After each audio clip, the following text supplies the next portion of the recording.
ورحمة الله وبركاته. إن الحمد لله نحمده ونستعينه ونستغفره ونعوذ بالله من شرور أنفسنا ومن سيئات أعمالنا. من يهد الله فلا مضل له ومن يضلل فلا هادي له. وأشهد أن لا إله إلا الله وحده لا شريك له. وأشهد أن محمدا عبده ورسوله صلى الله عليه وعلى آله وأصحابه وبارك وسلم. أما بعد، فأعوذ بالله من الشيطان الرجيم. بسم الله الرحمن الرحيم. ألا إن أولياء الله لا خوف عليهم ولا هم يحزنون الذين آمنوا وكانوا يتقون لهم البشرى في الحياة الدنيا وفي الآخرة لا تبديل لكلمات الله ذلك هو الفوز العظيم. صدق الله العظيم.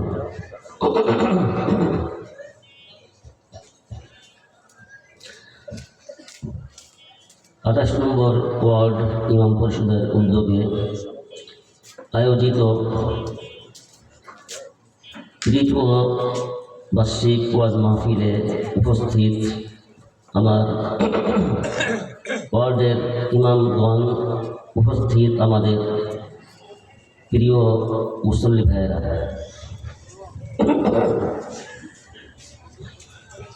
আপনারা যারা শুরু থেকে আজকে মাহফিল শুনছেন, আমার মনে হয় যে আমাদের এই মাহফিল আপনাদের ভালো লাগছে। ইমামগণ ধারাবাহিকভাবে বিষয়ভিত্তিক আলোচনা পেশ করছেন, আমার কাছেও এটা খুব মনের থেকে ভালো লাগছে। মনে হয় যে আপনাদেরও ভালো লাগবে। আর আগামীতে আমরা ইনশাল্লাহ এই মাহফিলের যে সিলসিলা জারি হয়েছে, আমরা এটা ধরে রাখার চেষ্টা করব। আর এই কাজে আমরা আপনাদের পাশে চাই, থাকবেন তো ইনশাল্লাহ? তো আমি সূরা ইউনূস থেকে একটা আয়াত তেলাওয়াত করেছি। প্রথমে আমি আয়াতের সরল অনুবাদ করার চেষ্টা করব, করে আনুষঙ্গিক কিছু আলোচনা করব ইনশাআল্লাহ, যদি আল্লাহ তৌফিক দেন। আল্লাহ রাব্বুল আলামিন ইরশাদ করেন, আলা, আলা অর্থ শোনো, খেয়াল করো।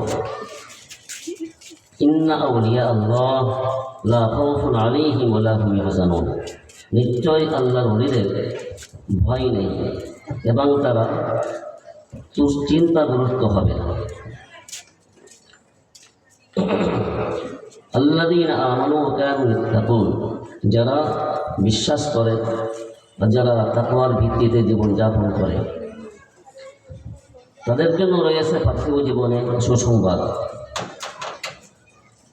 এবং আখিরাতের তাদের জন্য সুসংবাদ রয়েছে।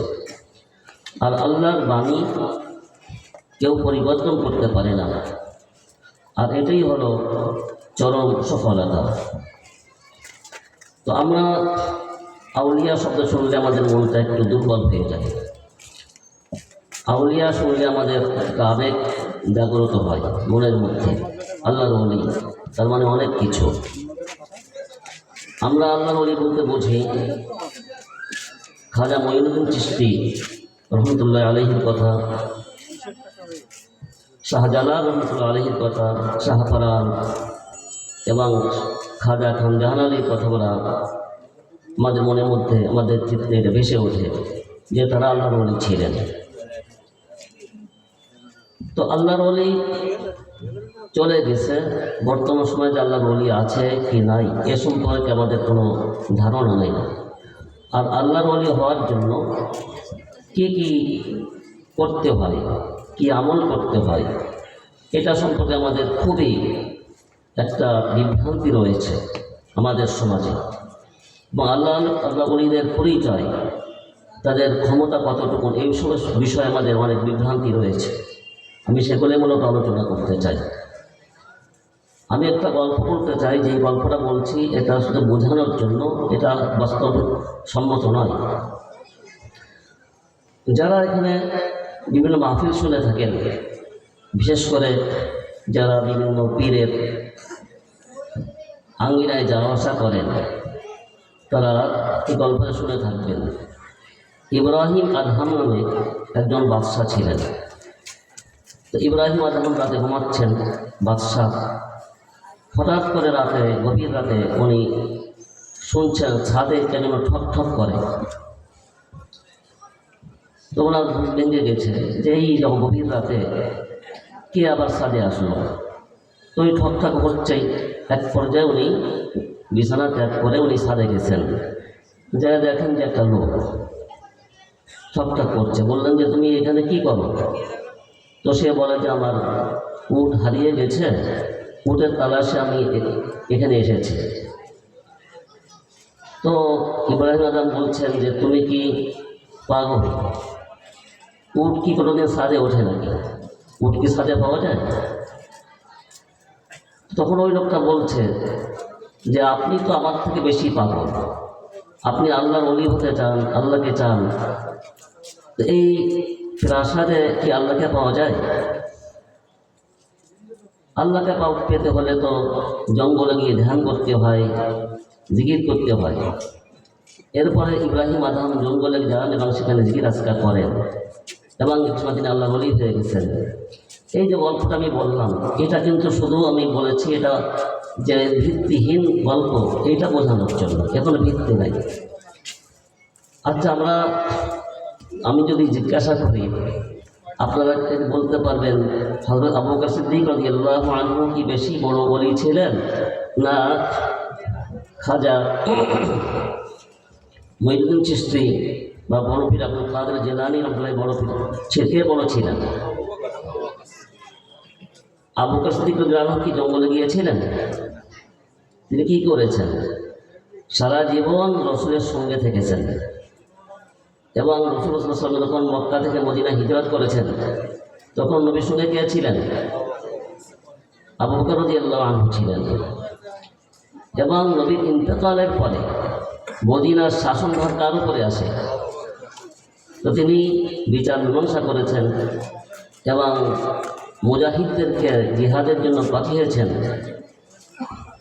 সব কিছু তদারকি তিনি করেছেন। তবে আল্লাহর ওলি হওয়ার জন্য জঙ্গলে যেতে হবে, এই কথাটা কি সত্য না বেঠি? কোন মনে হয় আপনারা বুঝতেছেন না? জঙ্গলে যাওয়ার কথা, জঙ্গলে যে জিকির করতে হবে সংসার ছেড়ে দিয়ে, হ্যাঁ, এই কথা কি কোনো ভিত্তি আছে? কোনো ভিত্তি নাই, ভিত্তিহীন কথা। আর এই ভিত্তিহীন কথার পরে আমাদের একটা সমাজ গড়ে উঠেছে।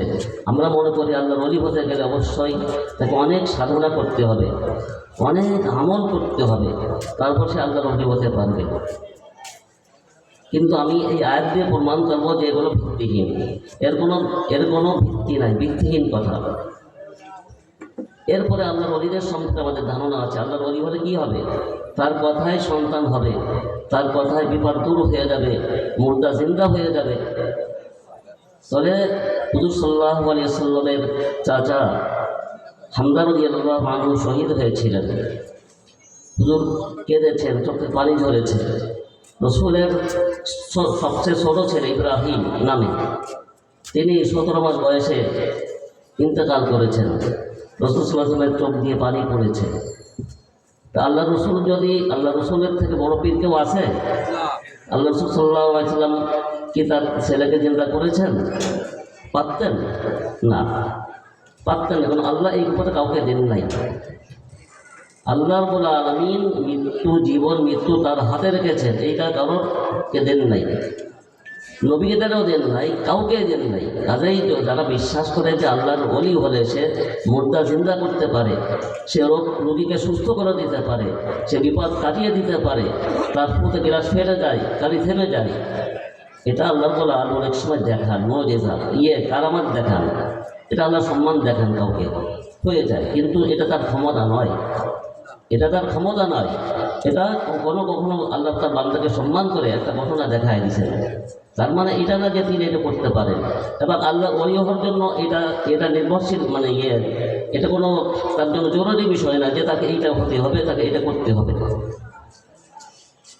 কথা কি বোঝাতে পারলাম? তার আল্লাহ ওলিকে, আল্লাহ ওলি সম্পর্কে আল্লাহ বলছে তার কোনো ভয় নাই, তার কোনো চিন্তা থাকবে না।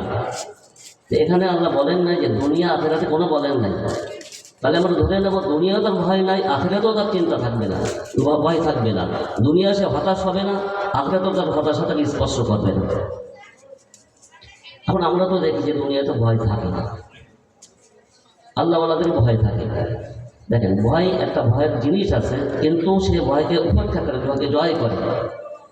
কেমন জয় করে? একটা ঘটনা ইদানিং ঘটে গেছে যে আমরা জানি, ও সেই নামটা নিলে তো অসন্তুষ্ট হতে পারে, কিন্তু আমার কিছু করার নেই। শরীফ উসমান হাদি, তাকে হত্যার হুমকি দেওয়া হয়েছে এবং অচেনা নাম্বার থেকে তাকে বারবার হুমকি দেওয়া হয়েছে, কিন্তু সে কি তার কাছ থেকে পালিয়ে গিয়ে বাড়ি বসেছিল? সে কি পুলিশের আশ্রয়ে থানায় বসেছিল? সে বলেছে মৃত্যু জীবন আল্লাহর হাতে, আমি শহীদই মৃত্যু চাই। তাহলে ও মৃত্যুকে ভয় করে নাই, ও বুলেটকে ভয় করে নাই। কথা ঠিক কিনা? এইটাই হলো যে তার ভয়ের বিষয় আছে, ভয়ের কারণ আছে, কিন্তু সে মনের থেকে ভয় করে না। কেন ভয় করে না? যে আমার যদি মৃত্যু আল্লাহ রেখে থাকেন, এতে কেউ না কেউ উদ্ধার করতে পারবে না। আর এইভাবে যদি আমার মৃত্যু হয়, আমাকে যদি জুলুম করে হত্যা করা হয়, তাহলে আমি আল্লাহ তাআলা শহীদ মর্যাদা পাবো, আমার মর্যাদা অনেক বেশি হবে। সে বিশ্বাস করে, তাহলে কোনো ভয় থাকতে পারে না। তো সত্যিকার অর্থে যারা আল্লাহর ওলি হয় তাদের ভয় থাকে না, দুনিয়া থাকে না, আখিরাতে থাকে না, এবং তারা কোনোদিন হতাশাগ্রস্ত হয় না। কি হলো, আমি এই এত চেষ্টা করলাম, করতে পারতেছি না, এই হতাশাটার মধ্যে আসে না। সে আরও চেষ্টা করে। ইমানদারকে আল্লাহ ওলিকে কোনোদিন হতাশা স্পর্শ করতে পারে না। তো আমরা এতটুকু বুঝলাম যে আল্লাহর ওলিদের ভয় নেই, তারা কখনো দুশ্চিন্তাগ্রস্ত হয় না, দুনিয়াও হয় না, আখিরাতেও তারা হবে না। কারণ আল্লাহর ওলি কারা? আমি তো আগে বললাম যে আল্লাহর ওলি জঙ্গলে যাওয়া লাগবে না, শহরে থেকেই হবে। এই সম্পর্কে আল্লাহ সংজ্ঞা দিয়েছেন, আল্লাহ ওলিদের পরিচয় দিয়েছেন। ওলিরা কারা? দুইটা জিনিস লাগবে। কয়টা জিনিস? দুইটা জিনিস লাগবে। সহজ জিনিস, কোনো কঠিন জিনিস না। আল্লাহর ওলি হওয়া কোনো কঠিন বিষয় না, খুবই সহজ বিষয়। আল্লাহ রাব্বুল আলামিন বলেন, আল্লাহর ওলি কারা? আল্লাযীনা আমানু ওয়া কানু ইয়াত্তাকুন, যারা বিশ্বাস করে আর যারা তাকওয়ার পরে জীবনযাপন করে। যারা বিশ্বাস করে, কি বিশ্বাস করে? ঈমান মানে বিশ্বাস। অর্থাৎ আল্লাহ রাব্বুল আলামিন কোরআনে পাকের মধ্যে যত ঘটনা বলেছেন, যত আইন দিয়েছেন, নিয়ম দিয়েছেন, আদেশ নিষেধ করেছেন, এই সবগুলো আমি সত্য বলে বিশ্বাস করি যে আল্লাহর কালাম এটা, এবং এটা আমি মনে প্রাণে আমি মেনে নিলাম। এটাই হলো বিশ্বাস, ঈমান। কোরআনে পাকের সকল বিষয়কে মনে প্রাণে গ্রহণ করার নাম হলো ঈমান। এবং সহিহ হাদিসের মধ্যে, হাদিস তো আছে, দঈফ আছে, আবার জাল হাদিস আছে, সহিহ হাদিসের সকল বিষয়কে আমি মনে প্রাণে বিশ্বাস করে গ্রহণ করলাম, এটাই হলো ঈমান। এখন যদি কেউ বলে যে আমি শরিয়া আইন মানি না, এইটা মানি না, ওইটা মানি না, এইটা মানি না, এটা ভালো লাগে না, তাহলে সে ঈমানদার থাকে? যদি খুব নামাজ পড়ে, খুব দান সদকা করে, মসজিদ করে, মাদ্রাসা করে, কিন্তু বলে যে আমি এটা মানি না, আমি চোরের হাত করে বিধান দিয়েছি, আমি এটা মানি না, এটা একটা জুলুম, ঈমান থাকবে না। তো যখন বলেই ফেলেছি, তখন এত বাড়াই বলি। দেখেন, কোরআন কারীমের কতগুলো বিধান আমাদের দেশের মানুষ, মুসলমান, আমরা এটা মনে করি যে এদেশে এটা চলা সম্ভব নয়, এরকম মনে করা হয়। এবং বা মনে করা হয় যে এটা একটা কঠিন, খুব কঠিন একটা বিধান, চোরের হাত কাটা। তবে চোরের হাত কাটা এটা শাস্ত্র না, এটা সংজ্ঞা আছে। সংরক্ষিত জায়গা থেকে মূল্যবান জিনিস চুরি করা, সংরক্ষিত জায়গা থেকে মূল্যবান জিনিস চুরি করা, তার একটা মূল্য নির্ধারণ আছে হাদিসের মধ্যে, কি পরিমাণ হতে হবে। তো এই চোরের হাত কাটা এটা কঠিন মনে হয়। এরপরে আসে হত্যার বদলে হত্যা, কিসাস বলা হয়। হত্যার বদলে হত্যা, কিসাস, এটাকে কঠিন মনে করা হয়। আরেকটা হলো অবিবাহিত মানুষ, নারী ছেলে মেয়ে যদি বিচার করে এটা প্রমাণিত হয়, প্রমাণ করাটা কঠিন। চারজন পুরুষ, কোনো মহিলা থাকবে না, পুরুষ সাক্ষ্য দিবে, তাহলে তাকে 100 বেত মারতে হবে তাদেরকে। আর যদি বিবাহিত নারী পুরুষ যদি ব্যভিচার করে আর সেটা যদি প্রমাণিত হয়, তাহলে তার মৃত্যুদণ্ড। এই কয়েকটা আইন কঠিন মনে হওয়ার কথা। এটা সাধারণ মানুষ যারা ইংরেজি ভার্সিটি পড়ে, যারা এই মানে বেশি আধুনিক প্রগতিশীল সুশীল দাবি করে, তারা এগুলোর বিরুদ্ধে খুবই কথা বলে যে এটা বর্বর আইন, এটা সেই যুগের আইন, এটা রক্ষণশীলদের আইন, এটা পশ্চাৎপদ আইন, এটা অনেক পুরনো, এটা করলে সমাজ আমাদের দেশ পিছিয়ে পড়বে, এটা আমরা ইউরোপ আমেরিকার সাথে তাল মিলিয়ে করতে পারবো না, এমন এমন কথা বলা হয়। কারণ আমি আপনাদেরকে জিজ্ঞেস করি, চুরি করা ভালো কাজ না মন্দ কাজ? চুরি ভালো না মন্দ? মন্দ, কোনো সন্দেহ আছে? মানুষ হত্যা করা ভালো না মন্দ? জিনা করা ভালো না মন্দ? কথাটা আসতে হচ্ছে মনে হয়, মন্দ, কোনো সন্দেহ আছে? আচ্ছা আচ্ছা, মন্দ কাজকে কাজের বিষয়ে যদি শাস্তি দেওয়া হয়, তাহলে ভালো মানুষের কোনো ভয় আছে? চোরের যদি হাত কাটা হয়, ভালো মানুষের ভয় কিসের? তাহলে যে ভয় করে তাহলে কি মনে করতে হবে? যে সে আমাদের চুরি করতে চায়, বা যে চোরের সমর্থক হতে চায়, বিদেশে বাড়ি বানাতে চায়। যে জিনার শাস্তিকে যে নাকি এটাকে কঠিন মনে করে, তাহলে সে জিনা করতে চায় বা জিনাকে সে সমর্থন করতে চায়, ঠিক কিনা? আচ্ছা, আমি এরপরে বলি দেখি। তারপরে এটা কিন্তু একটু কঠিন আছে। মানুষের তো মনে একটা দরদ থাকে যে একটা মানুষ হাত কেটে ফেলা হবে, লোকটা কি করে? সে আয় রোজগার করবে, তার তো একটা অঙ্গহানি হয়ে গেলে সে কী করবে? একটা মায়া থাকতে পারে, কিন্তু এই মায়াকে জয় করতে হবে। যারা কোরআনের যারা শাসন চাইবে, এই মায়াকে জয় করতে হবে। আল্লাহ বলেছেন, ওয়ালা তাখুযকুম বিহিমা রাআফাতুন ফী দীনিল্লাহ ইন কুনতুম তুমিনুনা বিল্লাহি ওয়াল ইয়াউমিল আখির। এই আইনের বদৌলতে রসুলের যুগে এবং সাহাবা কিরাম খিলাফতে রাশিদের যুগে মানুষ সোনায় পরিণত হয়েছিল।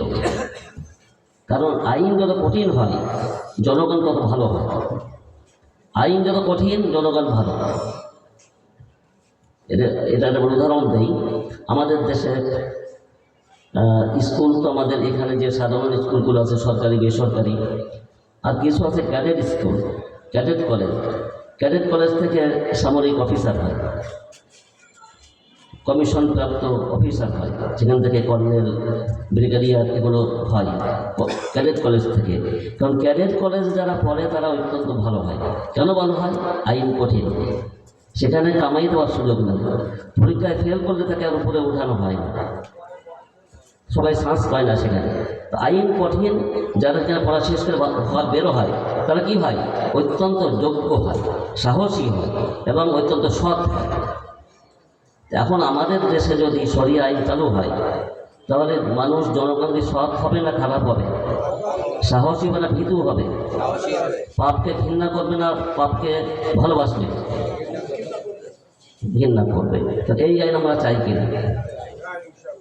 আর এই আইন চাওয়া ছাড়া কি ইমানদার হওয়া যায়? যায় না। কারণ এটাই হলো ইমান, লা ইলাহা ইল্লাল্লাহ, আল্লাহ ছাড়া কোনো মাবুদ নেই, অর্থাৎ আল্লাহর সমস্ত বিধানকে আমি মেনে গ্রহণ করলাম, এটা হলো লা ইলাহা ইল্লাল্লাহ। মুহাম্মদুর রাসূল মানে আমি সব বিধানগুলো রসুলের তরিকায় আমি মানব। কার তরিকায়? রসুলের তরিকায়। এইটা হলো ইমান। আল্লাহর আইন, আল্লাহর বিধান রসুলের তরিকা মানার নাম হলো কি? ইমান। তো 1 নম্বর আল্লাহর ওলি হওয়ার জন্য 1 নম্বর শর্ত হলো কি হওয়া? ইমানদার হওয়া, সত্যিকার ইমানদার হওয়া। আল্লাহর ওলি হতে গেলে। তো আমরা ইমানের পথে থাকবো তো ইনশাআল্লাহ? তাহলে ইনশাআল্লাহ অর্ধেক অলি হয়ে গেছে, আমরা অর্ধেক অলি হয়ে গেছি। যেহেতু অলি হওয়ার জন্য দুইটা জিনিস, ইমান তাকওয়া, আমরা অর্ধেক পেয়ে গেছি। এরপর হচ্ছে তাকওয়ার কথা। তাকওয়া মানে কি? তাকওয়া অর্থ, শাব্দিক অর্থ ভয় করা। আর তাকওয়া মানে পরিভাষায় আল্লাহর ভয় করা। আর আল্লাহর ভয়ে পাপ ছেড়ে দেওয়া, আল্লাহর ভয়ে আল্লাহর আদেশকে পালন করা, আল্লাহর ভয়ে আল্লাহর ফরজ হুকুম পালন করা, ওয়াজিব পালন করা, আল্লাহর ভয়ে আল্লাহর নাফরমানি ছেড়ে দেওয়া। যে তাকওয়া যার মধ্যে থাকে, সে কি ঘুষ খেতে পারে, সুদ খেতে পারে, সে কি চাঁদাবাজি করতে পারে, সে কি তার ভাইয়ের সম্পদ কেড়ে খেতে পারে? পারে না। জিনা করতে পারে? পারে না। চুরি করতে পারে? পারে না। আর সে কি নামাজ ত্যাগ করতে পারে? পারে না। তো যেই তাকওয়া আমাকে আপনাকে নামাজ পড়তে নিয়ে আসে, ভোর রাতে আরামের বিছানা ছেড়ে নামাজ পড়তে নিয়ে আসে, এই তাকওয়া, এইটা হলো আল্লাহ ওলি হওয়ার জন্য শর্ত। এখন আমি বলি দেখি যে এই ঈমান এবং তাকওয়ার জন্য কি অনেক বেশভূষার প্রয়োজন আছে? জুব্বা, মাথায় পাগড়ি প্রয়োজন আছে? এখানে বলা হয়নি। হ্যাঁ, এটা যদি হয় অনেক ভালো।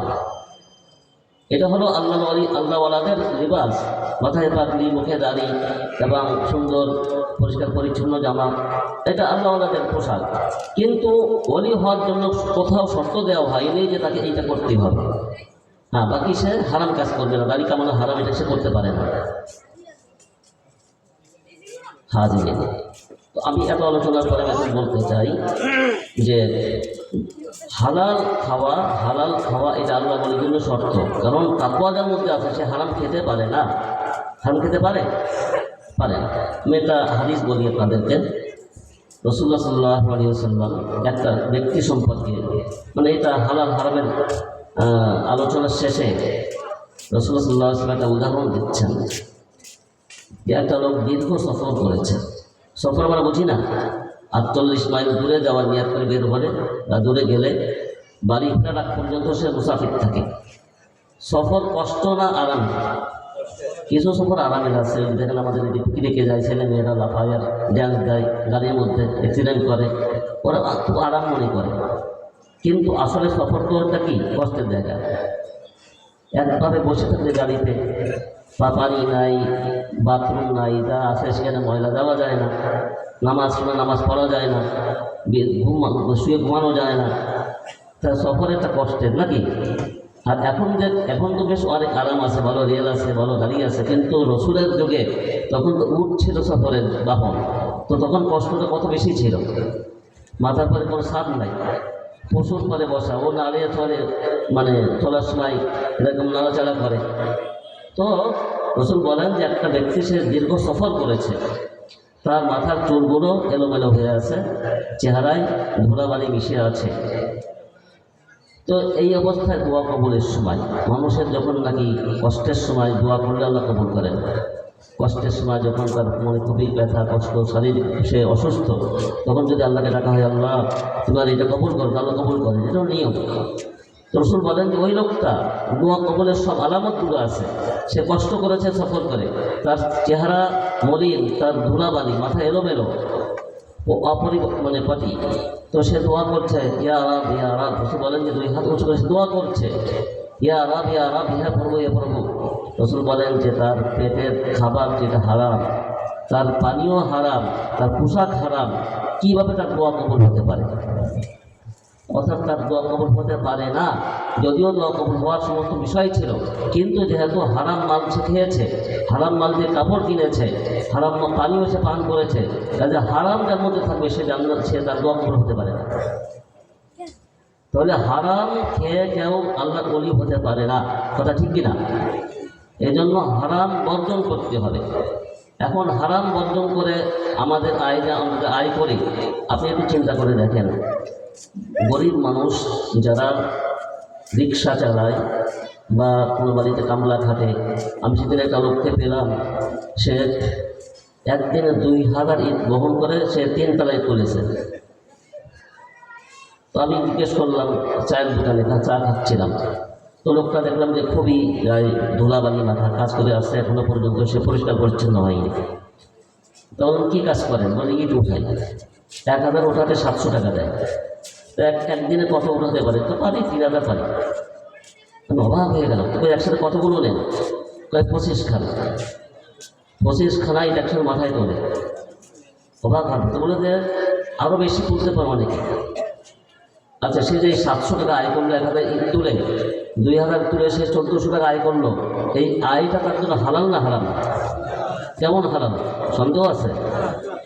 ওই লোকটা যদি নামাজ পড়ে আর যদি সে আল্লাহর ফরজ ইবাদত পালন করে, যদি তার মাথায় টুপি নাও থাকে, কোনো বেশভূষা নাই, যদি সে ঈমানটা ঠিক থাকে এবং যদি আল্লাহ তাকওয়ার উপরে ভিত্তি করে সে যদি আল্লাহর ফরজ হুকুম আদায় করে, তাহলে সে আল্লাহর ওলি। কোনো সন্দেহ আছে? সন্দেহ নেই।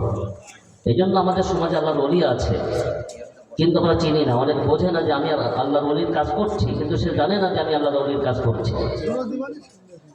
কিন্তু সমাজটা হলো গরিব মানুষ, আয়টা হালাল, কিন্তু তাদের ব্যয়টা হারাম পথে হয়। বেশিরভাগ শ্রমিক খুব সিগারেট খায়, বিড়ি খায়। অনেকে আছে আবার তারা বিভিন্ন ধরনের নেশা করে, নামাজ পড়ে না। এরা যদি এগুলো না করে, যদি এরা নামাজ পড়তো আর এই পয়সাটা যদি কোনো হারাম কাজে ব্যয় না করতো, তাহলে যদি এরা নিয়াত ঠিক থাকতো এবং ঈমানকে ঠিক রাখতো, তাহলে এরা আল্লাহর ওলি ছিল, কোনো সন্দেহ নেই। তাহলে আল্লাহর ওলি হওয়া কঠিন না সহজ? কঠিন না সহজ? চেষ্টা করলে পারা যায় না?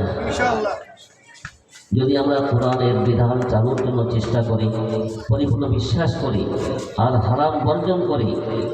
অফিসে সুদ খাওয়ার, ঘুষ খাওয়ার সুযোগ আছে, আমি ঘুষ খাই না, ফাইল আটকে রেখে আমি হয়রানি করে আমি পয়সা অর্থ আদায় না করি, আমি যা বেতন তাই দিয়ে আমার সংসার চালাই, আমি অনেক বেশি ভালো না খাই, কিন্তু আল্লাহ তো বাঁচার মতো ব্যবস্থা দিয়েছেন।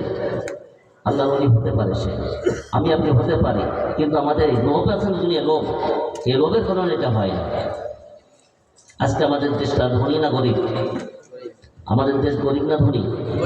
আমাদের দেশের যে ঋণ আছে, প্রত্যেকটা মানুষ আজকে যে ভূমিষ্ঠ হয়েছে তার উপরেও লাখ টাকার উপরে ঋণ আছে। এত ঋণ নিয়ে বিদেশ থাকে, দেশ কি উন্নত হয়েছে না এখনো গরিব আছে? গরিব আছে। কেন গরিব আছে? সমস্যা কোথায়? ওই ঈমান নাই, ওই তাকওয়া নেই। শাসকদের যারা অফিসে আছে, ওই ঈমান নাই আর তাকওয়া নেই। এই কারণে ভাইরাস হয়ে গেছে। যদি উপর তলার মানুষ যদি অন্যায় করে, নিচেরা অন্যায় করে। প্রধান অফিসের প্রধান যদি ঘুষ খায়, নিচেরা তো সে তারা ঘুষ খেতে বাধ্য হয়ে যায়। তো দেশের মানুষ আজকে ভালো নেই। কেন ভালো নেই? আল্লাহর আইন নাই, এই কারণে। এবং তাকওয়ালা লোক নাই, সৎ লোক নাই। তো আমরা কি চাই না যে আমাদের দেশটা ভালো হোক?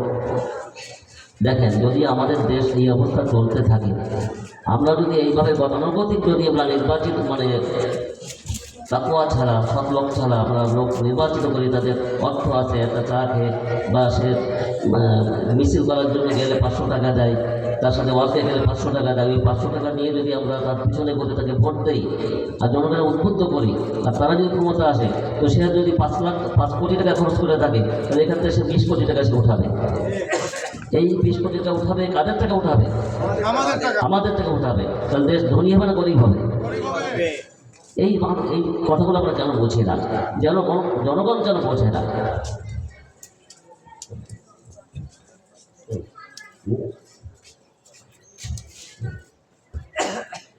এই কথাগুলো আপনি আমাদের বুঝতে হবে। আমাদের বাড়ির যারা আছে, যারা ভোটার আছে, এদেরকে বোঝাতে হবে, জনগণকে বোঝাতে হবে যে আমাদের ভালো আমাদেরকে চাইতে হবে। আমরা যদি ভালো না চাই, দেশ কোনোদিন ভালো হবে না। আমরা তো দেখেছি স্বাধীনতার পরে 54 বছর চলে গেছে, খালি ক্ষমতার পরিবর্তন হয়েছে, দেশের পরিবর্তন হয়নি, মানুষের ভাগ্যের পরিবর্তন হয়নি। কেন হয়নি? কারণ আমরা কোনো সময় তাকওয়ালা লোককে আমরা ক্ষমতা বোঝাতে চাইনি, চেষ্টা করিনি।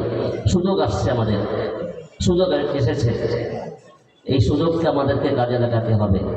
একটা স্বপ্ন আল্লাহ আমাদেরকে দেখিয়েছেন, এই সময় যেন বাস্তবায়িত হয়, আমরা ইনশাআল্লাহ চেষ্টা করবো, ঠিক কিনা? হাজিরিন,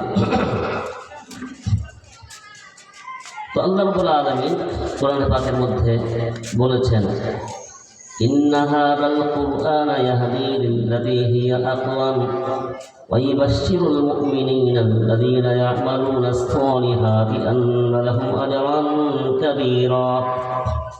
নিশ্চয় এই কোরআন সর্বাধিক সঠিক পথ দেখায়, সবচাইতে সঠিক পথ দেখায়। কোরআনে কারীম কোন পথ, কেমন পথ দেখায়? সঠিক পথ, সবচাইতে সঠিক পথ, যার মধ্যে কোনো ভুল নেই, যার মধ্যে কোনো ভুল নেই, কোনো সন্দেহ নেই, সঠিক পথ দেখায়। এটা হলো সিরাতুল মুস্তাকিম। আল্লাহ আমাদেরকে সূরা ফাতিহায় দোয়া শিখিয়েছেন, বলো ইহদিনাস সিরাতাল মুস্তাকিম। হে আল্লাহ, তুমি আমাদেরকে সিরাতুল মুস্তাকিমে পরিচালিত করো, সোজা পথে চালাও। এই সোজা পথটা কোন পথ? এটা হলো ইসলামের পথ, এটা হলো কোরআনের পথ। সিরাতাল্লাযীনা আন'আমতা আলাইহিম, তাদের পথে যাদের উপরে আল্লাহ তুমি নিয়ামত দিয়েছো, অনুগ্রহ করেছো। আল্লাহ নিয়ামত দিয়েছেন কাদেরকে? আল্লাহ সেই কোরআনে পাকের ব্যাখ্যা দিয়েছেন। তারা কারা? ومن يطع الله ورسوله فأولئك مع النبيين والصديقين والشهداء والصالحين وحسن أولئك رفيقا। নবী, সিদ্দিক, শুহাদা, সালিহিন, এরাই হলো আল্লাহ নিয়ামত দিয়েছেন তাদেরকে। এক নম্বর নবী, নবীদের পথটা হলো সিরাতুল মুস্তাকিম, সরল পথ।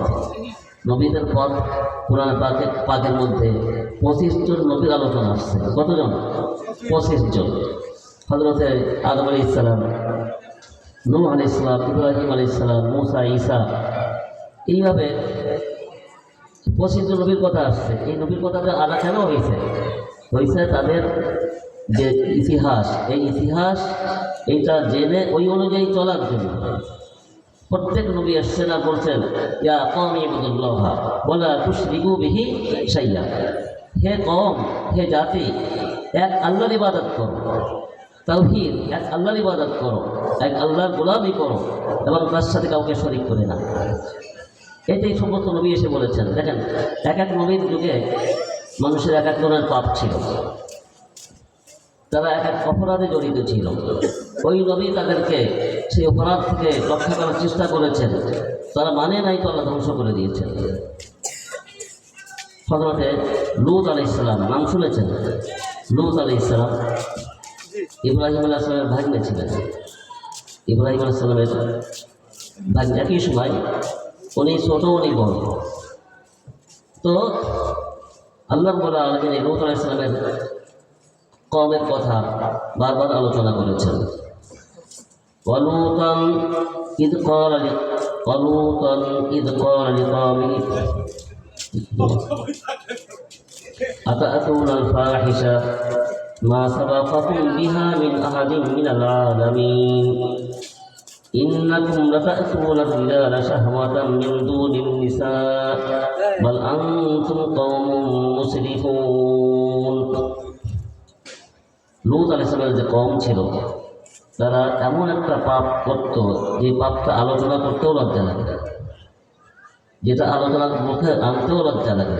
কিন্তু এখন সেই জিনিসটাকে আমরা যাদেরকে বলি যে তারা খুবই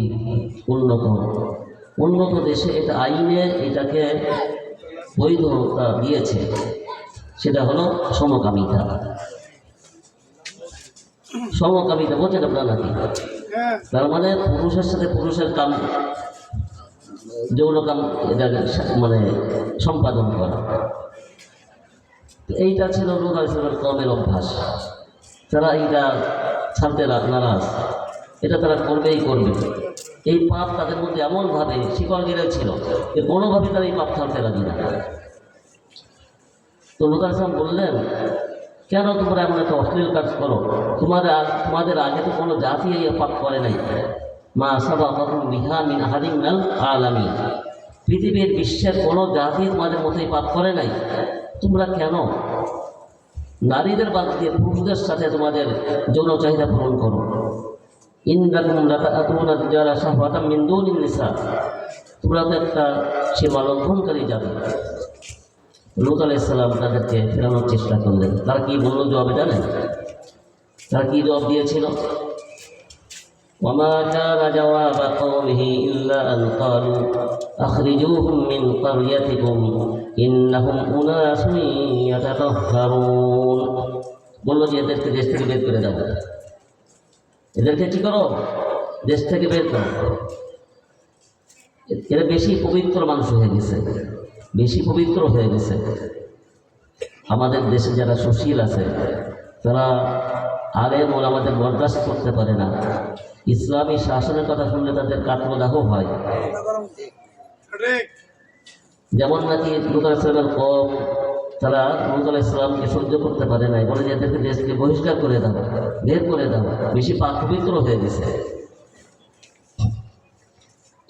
এই যে সমকামিতা, এটাকে আধুনিক নাম দিয়েছে জানেন? ট্রান্সজেন্ডার। কি নাম দিয়েছে? ট্রান্সজেন্ডার। এর আরো একটা নাম আছে LGBTQ। LGBTQ সমকামিতা, আধুনিক নাম। এটা আমি পত্রিকায় পড়তেছিলাম, সম্ভবত গত বছর বা তার আগের বছর। অস্ট্রেলিয়া নাম শুনেছেন না? ধনী না গরিব? উন্নত না অনুন্নত? উন্নত দেশ। সেখানে সংসারে পাশ হলো যে সমকামিতা বৈধ, সমকামী বিবাহ বৈধ। তখন একজন এমপি তো বোঝেন নাকি, সংসদ সদস্য, চিৎকার করে বলতেছে যে আমি এই কাজ আগে করবো। তার মানে সে সমকামী বিবাহ করবে। আস্তাগফিরুল্লাহ। ওই পাপ আমাদের দেশে চালু করার জন্য আমেরিকার থেকে কোটি কোটি কোটি টাকা ইনভেস্ট করা হয়েছে। আপনারা জানেন? কোটি কোটি টাকা ইনভেস্ট করা হয়েছে, এদেশে বিনিয়োগ করা হয়েছে। যুবকদের তারা কনভার্ট করে তাদেরকে এই টাকা দিয়েছে যাতে তারা এটা চালু করে, এবং তারা দেখায় যে এটা ভালো জিনিস। বড় চুল রাখে, বিয়ে করে না, আর পুরুষে তারা একসঙ্গে থাকে, আর এটা প্রচার করে যেটা ভালো, এবং বিনিময়ে তারা টাকা পায়। আমাদের দেশে হাজার হাজার NGO আছে, নন গভর্নমেন্ট অর্গানাইজেশন, NGO সংক্ষেপে। এই NGOদের কাজ কি জানেন? এরা বিদেশ থেকে টাকা খায়, টাকা আনে। এই টাকা এনে আমাদের দেশে তারা সুদের প্রথা চালু করে, নারীদেরকে নির্লজ্জ করে, মানুষকে ইমান থেকে দূর করে, এবং ইমানদারদের বিরুদ্ধে মানুষকে খেপায় তোলে। এদের একটাই কাজ। তারা যারা সেখানে চাকরি করে, একান্ত আল্লাহ ভালো না বাসলে তারা ইমান নিয়ে থাকতে পারে না। এই যে আমাদের দেশ নিয়ে যে গভীর চক্রান্ত হচ্ছে, খ্রিস্টান মিশনারি তারা কাজ করছে আমাদের দেশে, ইসাই মুসলমান বানাচ্ছে মুসলমানদেরকে, সন্তানকে সাহায্যের নামে, চিকিৎসার নামে সারা বাংলাদেশ তারা ঘিরে ফেলেছে। এইভাবে আহমদিয়া মুসলিম জামাত নামে একটা দল আছে, কাদিয়ানি, তারাও কিন্তু বেঈমান, তারাও বিদেশ থেকে টাকা পায়। হিজবুত তাওহীদ একটা আছে, এরাও বিদেশ থেকে টাকা পায়। এইভাবে দেশটা ছিঁড়ে গেছে। আর আউল বাউল ফাউল আছে না মাঝে, ওই যে আবুল সরকার ধরা পড়ছে, তো আল্লাহর সাথে কটূক্তি করেছে। এরা কিন্তু এমনি হয়নি, বিদেশ থেকে টাকা পায় তারা। এই টাকা পেয়ে তারা এই দেশের মানুষকে ইমান হারা করতে চায়, এই দেশকে তারা খ্রিস্টান রাষ্ট্র বানাতে চায়। আর এই খ্রিস্টান, এই আমেরিকার যে পরিকল্পনা, ইউরোপের পরিকল্পনা, যে এই দেশটাকে আধুনিকতার নামে তারা খ্রিস্টান বানাবে, আমরা কি তাদেরকে এই আশা পূরণ করতে দেব? আমরা কি আমেরিকার স্বপ্ন পূরণ করতে দেব? দেব না। আর তাই যদি না চাই, তাহলে আমাদের কি করতে হবে? আমাদেরকে সৎ লোকের শাসন জারি করতে হবে, কোরআনের শাসন চালু করতে হবে। তাহলে আমেরিকার স্বপ্ন ধূলিসাৎ হবে, যেমন আফগানিস্তানে হয়েছে। আমরা রাজি আছি না? তো আমাদের প্রধান বক্তা, প্রধান অতিথি উপস্থিত হয়েছেন। আমরা ইনশাল্লাহ আমাদের প্রধান অতিথির আলোচনা মন দিয়ে ফেরার পরে শুনবো, এবং শেষ মোনাজাত না করে কেউ যাবো না। রাজি আছি? আল্লাহ তাআলা আমাদেরকে তৌফিক দান করুন। ওয়া আখিরু দাওয়ানা আলহামদুলিল্লাহি রাব্বিল আলামিন। আলহামদুলিল্লাহ। আমাদের